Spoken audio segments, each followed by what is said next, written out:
Olá pessoal, tudo bem? Sejam bem-vindos aqui a mais um vídeo do nosso canal. Esse é um vídeo que vai para a playlist de transferência de calor por convecção. A gente segue falando de dos tópicos de convecção. A gente já falou sobre convecção externa, convecção interna e agora a gente fala sobre a convecção natural. Convecção natural é algo fácil de se cultivar, né? Se você pensa que você tem vamos supor que você tem uma tubulação como essa daqui, ó. Vou colocar um cilindro, tá? Você tem um cilindro, ele está no ar, por exemplo. O que acontece se esse cilindro estiver aquecido a uma temperatura, vou colocar uma temperatura TS, maior do que a temperatura T infinito que está ao redor dele? O que você acha que vai acontecer? O que acontece é que o escoamento, o que acontece é que a transferência de calor para próximo, da região próxima desse cilindro, vai fazer com que a densidade na região próxima desse cilindro fique menor do que a densidade no infinito, né, longe desse cilindro, e fazendo com que a densidade fique menor nessa região, você gera uma força de empuxo que faz com que esse fluido que está aqui fique ele está mais leve pelo aquecimento, então por empuxo ele sobe, ele é transportado para cima e o fluido de cima desce para a parte de baixo, que está mais, o fluido de cima que estava com a temperatura mais baixa, tem infinito, ele desce para a parte de baixo e começa a ver essa movimentação de fluido. Você começa a gerar uma movimentação de fluido por causa da diferença de temperatura. Ou seja, a força motriz aqui agora é a força motriz do movimento de fluido que é gerado, do movimento macroscópico, é a transferência de calor. A gente, nos outros casos, a gente até falava, né, convecção interna, convecção externa. O correto é falar que essas convecções internas e externas são forçadas. A gente está forçando elas, está gerando um movimento macroscópico e isso vai acarretar uma transferência de calor. Mas aqui é o contrário. Aqui é a existência de um diferencial de temperatura é que vai causar uma movimentação de fluido. Aqui, ou seja, se essa temperatura TS se a temperatura TS for maior do que a T infinito, o que a gente vai ver em breve é a formação de uma região de baixa densidade próxima a esse cilindro, e por ela estar com uma densidade menor do que a densidade do fluido do ar que está longe dela, ela causa um movimento de empuxo que faz ela subir. Aqui, ó, então você vai ter movimento de massa de ar subindo aí junto com essa pluma, né, de convecção natural. A convecção natural ela geralmente ela gera coeficientes de troca de calor muito menores do que a convecção forçada, mas ela é muito importante. Em alguns casos você só pode ter convecção natural e ela sempre vai estar presente. Ela pode não ser tão importante para a troca de calor, mas ela sempre vai estar presente. Se você tiver uma diferença de temperatura, vai existir algum tipo de mecanismo de convecção natural, beleza? Então, tendo dado essa introdução, a gente vai agora pensar como que a gente vai modelar esse tipo de problema. Porque uma das bases sólidas em que a gente se montou até agora nesse curso foi falar que o escoamento é incompressível. Se ele é incompressível, a gente assumiu, olha, então quer dizer que se a gente analisar um volume material, uma certa quantidade de fluido se deslocando ao longo desse escoamento, se deslocando junto com o escoamento, né, sendo carregado pelo escoamento, essa quantidade de fluido ela não sente em nenhum momento uma variação de densidade. Não é a mesma coisa que você ter uma densidade uniforme, mas indica pra gente que você tem uma densidade que não varia ao longo do deslocamento do fluido. Esse tipo de fluido que a gente chama de incompressível, ele sempre vai ter a divergência de velocidade igual a zero. Geralmente, quando a gente fala de fluidos como a água, por exemplo, está trabalhando com a tubulação de água, está trabalhando com o deslocamento de água, por exemplo, a gente fala, olha, a água tem uma densidade constante. A densidade, para a maioria dos escoamentos incompressíveis, a densidade é praticamente constante. Então a gente pensa, tudo bem, se a densidade não vai variar, de onde é que vem então? Como que a gente vai modelar um problema como esse aqui, ó, em que a gente está vendo um claro movimento de uma alteração de densidade. Ora, o meu fluido aqui, se eu pego uma partículazinha de fluido que começou a se mover a partir desse ponto aqui, por exemplo, por causa dessa troca de calor, essa partícula de fluido ela vai sentir essa variação de densidade aqui, ela está com densidade menor, à medida que ela vai se deslocando para longe da fonte de calor, que seria esse cilindro aquecido a temperatura TS, a densidade dela vai diminuir novamente, quer dizer, vai aumentar novamente, porque ela vai perder essa energia, né? Ela vai ficando mais pesada, porque ela vai trocando o calor com as redondezas. Então, essa partícula sente, né? Para ela, existe uma variação nesse termo aqui, ó, 1 sobre ρ, a derivada material da densidade, ela não é igual a zero. Então, para essa partícula, ela vai sentir uma variação de densidade. Então, a gente precisa entender como que a gente vai modelar o problema. Eu até escrevi o termo, mas eu fiquei na frente. Ó. Esse termo aqui, ó, que ele é igual, né? Esse termo aqui a gente já viu que esse termo aqui magenta, se a gente colocar um menos aqui na frente dele, ele é igual ao divergente de velocidade, certo?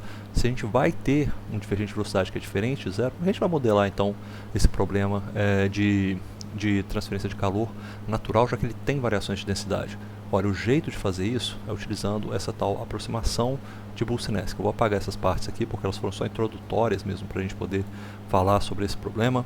Vamos falar sobre a aproximação de Boussinesq. A aproximação de Boussinesq é uma maneira que foi elaborada por Boussinesq, depois ela ficou mais conhecida no trabalho do Spiegel em 1980, e hoje em dia a gente consegue ter acesso a muito material da aproximação de Boussinesq graças aos vários livros de mecânica dos fluidos que tem. E um livro que eu gosto muito, fala muito bem da aproximação de Boussinesq, é o livro do Kondo e Cohen, né? O livro chama Fluid Mechanics. Boa parte das discussões que eu trago são discussões que a gente vê lá no livro do Kondo e Cohen. E esse tipo de aproximação de Boussinesq, para que ela serve? Ela serve para esses escoamentos que tem uma pequena mudança de temperatura, ou seja, não vai ser uma mudança gigantesca de temperatura, mas uma mudança pequena, suficiente apenas para você perturbar o fluido além dessa densidade que ele possui, que eles possuem um estado sem nenhum tipo de troca de calor, para uma densidade diferente que vai gerar essas forças de empuxo. Esse escoamento é chamado às vezes de fracamente compressível ou quase incompressível. Mas para essa análise, o Boussinesq assumiu o seguinte: ele falou, olha, vai ter um efeito em que a densidade vai ser, como está marcado aqui nas equações que eu já escrevi, a densidade ela é sim uma função da temperatura, mas a densidade só vai a parte de mecânica dos fluidos, do escoamento, só vai sentir essa alteração de densidade em apenas um termo, que é nesse termo aqui, ó, o termo que já está até marcado aí pra gente. Vou até tirar a marca dele para poder marcar de novo, tá vendo? É esse termo aqui, ó, que é o termo da força, os termos forçantes como forças de corpo, que é aí que a gente coloca normalmente a aceleração da gravidade. Somente esse termo vai sentir uma variação de densidade. Você vê que tem densidade em outras partes da equação.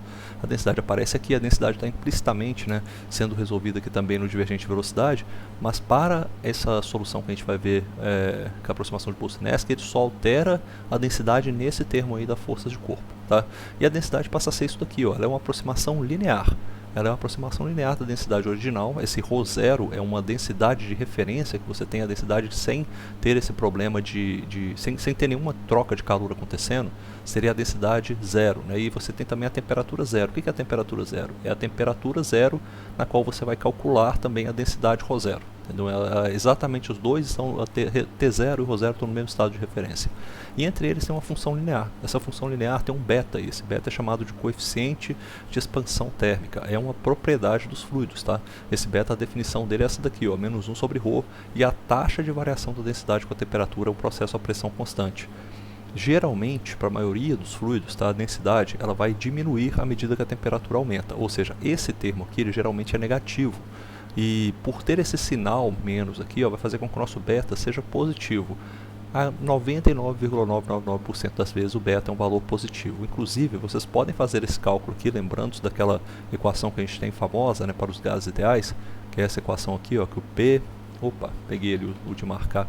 Pegar uma outra caneta, que é aquela equação famosa da equação de estado dos gases ideais, que P é igual a ρ RT, você pode jogar essa expressão dentro desse cálculo aqui, dessa derivada. Considera que a pressão é uma constante, e você vai ter a pressão constante, o R constante, e você vai conseguir calcular esse dρ sobre dt, e aí você vai conseguir ver que para gases ideais, somente para gases ideais, tá? A gente tem essa formulação aqui, ó, gases ideais ou gases perfeitos, eles atendem a essa definição. O coeficiente de expansão térmica é 1 sobre a temperatura, ou seja, à medida que a temperatura aumenta, o coeficiente decai, e a gente vê essa relação aí para esses gases, tá? Agora vamos pensar como que essa alteração aparece num problema nas equações mesmo, as equações de Navier-Stokes, como a gente está vendo aqui, ó, pegar as equações de Navier-Stokes incompressíveis. Vou jogar aqui um pouquinho para cima para vocês verem o que a gente está fazendo exatamente. São as equações de Navier-Stokes incompressíveis mais essa aproximação de Boussinesq. Olha, o termo do divergente de velocidade não é alterado, ele não tem nenhum tipo de densidade dentro dele, né? A gente sabe que na verdade aqui só está considerado, né, esse termo divergente de velocidade, ele tem essa relação a gente poder falar que o divergente de velocidade ele é igual a menos 1 sobre ρ derivado material da densidade.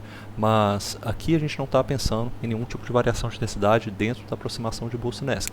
Da mesma forma, Aqui, ó, a densidade também, nos termos de velocidade, as 3 primeiras equações de velocidade só aparecem nas equações na direção x, y, a densidade, tá vendo? Ela é mantida. Até marquei de verde aqui, a densidade zero, de referência, não é alterada. A gente não pensa nessa função linear da velocidade, da densidade com a temperatura para esses termos. A densidade só vai ser alterada neste termo aqui, ó, tá vendo? É o termo onde a gente tem a aceleração da gravidade. Aqui você vê que o g representa a aceleração da gravidade, porque ele é o termo de aceleração que apareceria aqui, ó, nesse caso. Nessa equação é o termo forçante que estaria aqui, por exemplo, mas agora a gente sabe que ele atua, né, com uma força gravitacional, atua só na direção z negativa. Então a gente coloca essa função aqui, você está vendo, isso daqui é a nossa nova densidade.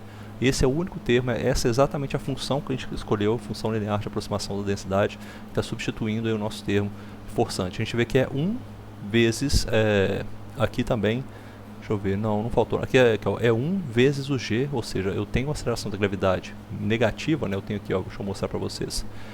Eu tenho negativo, ó, negativo vezes 1 vezes g. Isso aqui é o que? A força, a aceleração da gravidade como a gente conhece, né? Empurrando a partícula para baixo. E a gente tem esse menos beta, só que tem menos aqui, com esse menos aqui, ó, ele indica que na verdade vai virar um sinal positivo. Ou seja, vai virar algo que vai empurrar no sentido contrário o fluido para cima. Ou pode ser que eu tenha, né? Mas eu estou pensando no caso em que eu vou ter uma temperatura que vai ser maior do que T0. Porque esse valor aqui, ó, que está entre parênteses, vai ser maior do que zero. O beta vai ser maior do que... até eu joguei o sinal ao contrário, né, gente? Desculpa. Isso aqui vai ser maior do que zero. O beta também vai ser maior do que zero. E aí eu teria esse conjunto todo aqui, ó, vai me resultar em um componente de força, em um componente de aceleração para cima, né, para Z positivo.